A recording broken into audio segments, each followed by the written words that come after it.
Hello boyos, Rich Boy J back here with another video, and today is going to be the day you've all been waiting for. I'm going to announce my next mock, but before I get into that, I want to do a little farewell to Vardos because this week has been pretty crazy for me. As you know, from the start of this year, I've been working really hard to get daily uploads done, and for the most part, I make that up until really this week where I really just completely destroyed that streak, but it's totally fine. I wanted to give my Vardos video a few moments to breathe. It was such a big video. It was definitely a resounding success. I think right now I'd say it's at around 68,000 views, which is just incredible. If you take every other finale I've done and you combine their view counts together, it still would not match what that Vardos video did literally in like the first few days. So I appreciate everyone for checking that out. If you have not checked it out, I urge you to go do so. I think it's a lovely video. It's a little bit lengthy, but I think that there was just so much to show off in the mock, and I don't really think there's any wasted time in that video. Every part of that video I feel was essential into conveying just every single part and detail of that mock that I worked so long on. So that was really cool. But in terms of the mock in the world of social media, just some unbelievable things happened this week. I made a few Reddit posts, namely on the Lego subreddit, the Star Wars subreddit, the Lego Star Wars subreddit, as well as the Battlefront 2 subreddit. On the Our Lego posts, I believe I got over 43,000 upvotes, which puts it at number 2 for the all-time most upvoted posts on that subreddit. And then for the Star Wars subreddit, I think I got almost 30,000 upvotes, which was incredible as well. The Battlefront subreddit got almost 10,000 upvotes, which was really cool because there was just some lovely comments in that. I really feel like that was a perfect place for it to be posted just because everyone in that subreddit probably had encountered Vardos in some way, given that it was a Battlefront specific subreddit. So I really did love putting it there. I had some pretty good conversations with people over there. Even though they weren't big Lego fans, they appreciated the location of Vardos and they appreciated the build that I did. And I think right now, actually, if you look on the Our Lego Star Wars subreddit, I have the top most upvoted posts of all time there, so that was pretty cool as well. Shout out to those guys for making that happen.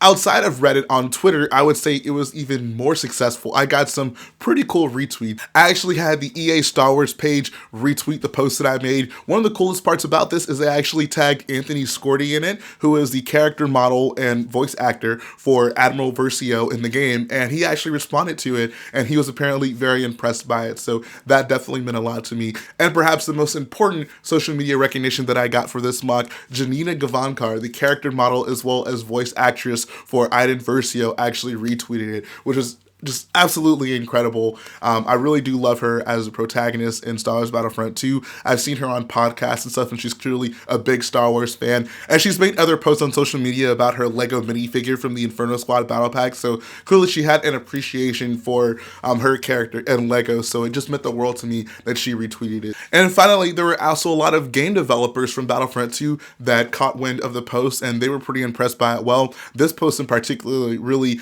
brought warm feelings to my heart. So it's really just been an unreal week. I've been just trying to soak all the recognition that this mock has gotten in.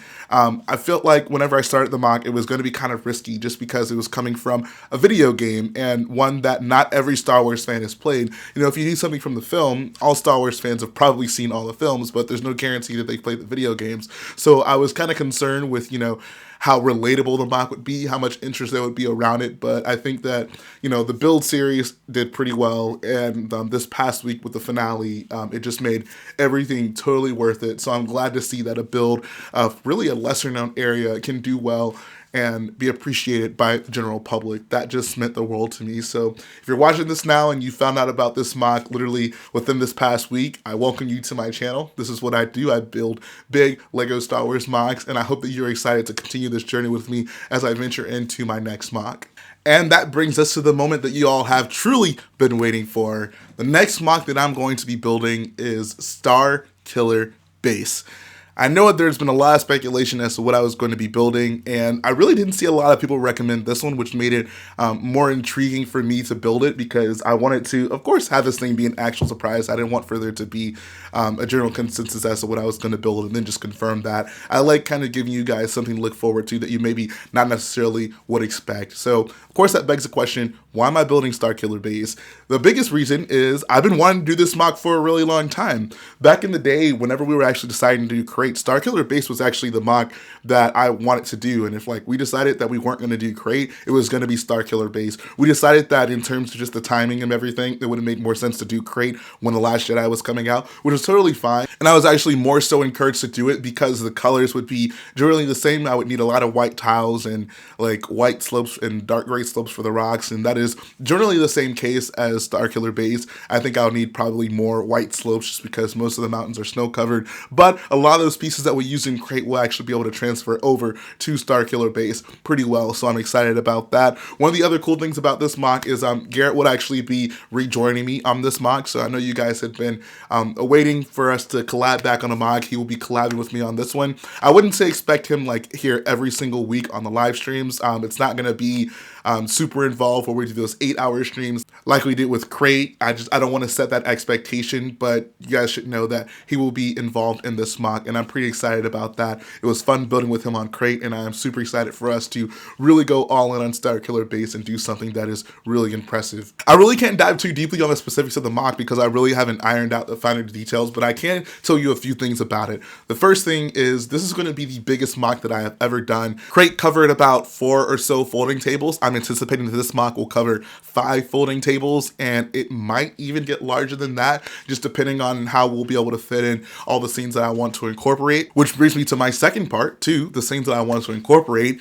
And I basically want to incorporate every scene from Starkiller Base that we see in the film. There's of course going to be a large portion of the mock taken up by the general assembly area where Hux gives his big speech and you see all the TIE fighters lined up alongside the troops. So I think that'll be cool. It'll be kind of like a clone or stormtrooper army area of the mock. So the people who like that will definitely get a kick out of that. There's going to be the big base area, which will give us a lot of opportunities to include a lot of base elements. I've never built a base like that. I guess if you're not counting like the resistance base, but that wasn't too involved. But yeah, that's gonna be fun to do. I also want to include a trench area where the X-Wings are trying to make their way to that thermal oscillator that they have to blow up to stop Starkiller Base from firing on Dakar. And of course, I'm going to include the rather large building where Kylo Ren and Han Solo have their confrontation. I'm actually really looking forward to this scene and recreating it in Lego. Not so much for the Han dying part because it's still hard for me to even watch that scene in the film, but because I feel it's such a powerful moment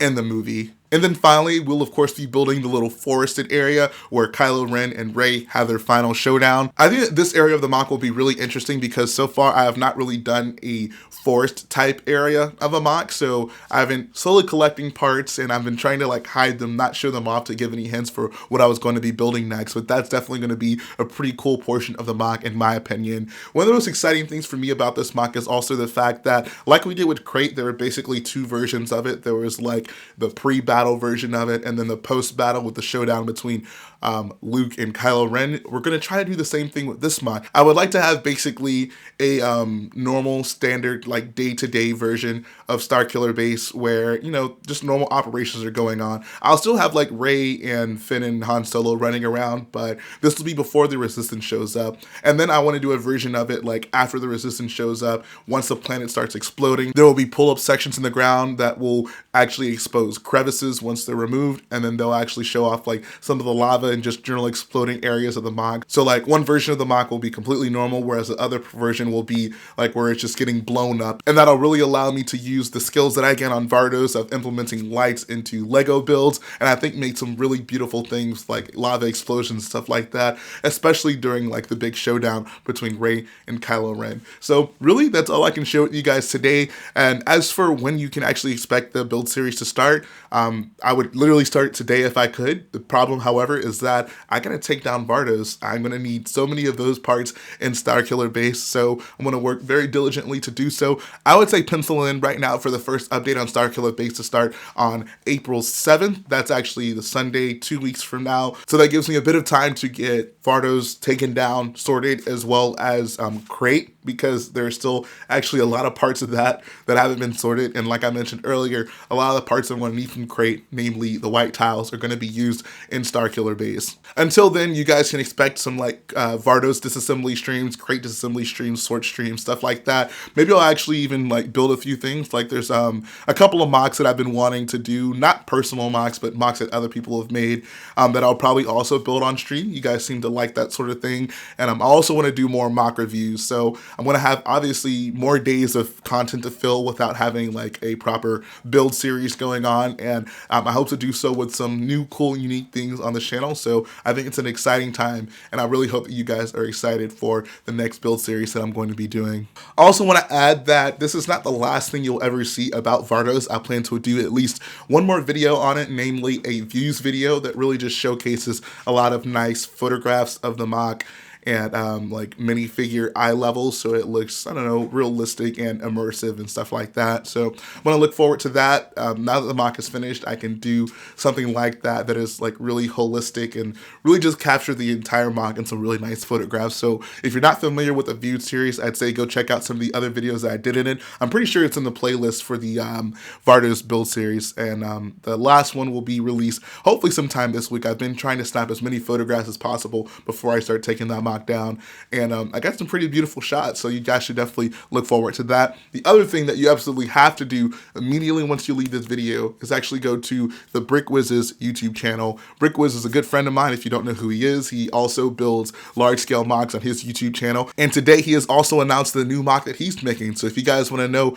what the heck he's going to be building, go over to his channel right now. I'll put a link in the description as well as the comment section. Go check it out. I think you'll be very impressed with what he's going to take on. So that's going to finish up the video, guys. I hope that you enjoyed this announcement. It's nice to say farewell to Vardos, but I am more than ready to start on Starkiller Base. Like I said, I've been wanting to do this thing for a couple of years now. It's nice that I finally get to dive into it, use all the first order minifigs sets that I have been just accumulating over these past few years. It is easily the biggest army that I have, and I think that it is going to be my most impressive MOC yet. So if you guys like what I do, go ahead, hit the like button to support the video, hit the subscribe button to support the channel, and I will be back again very soon.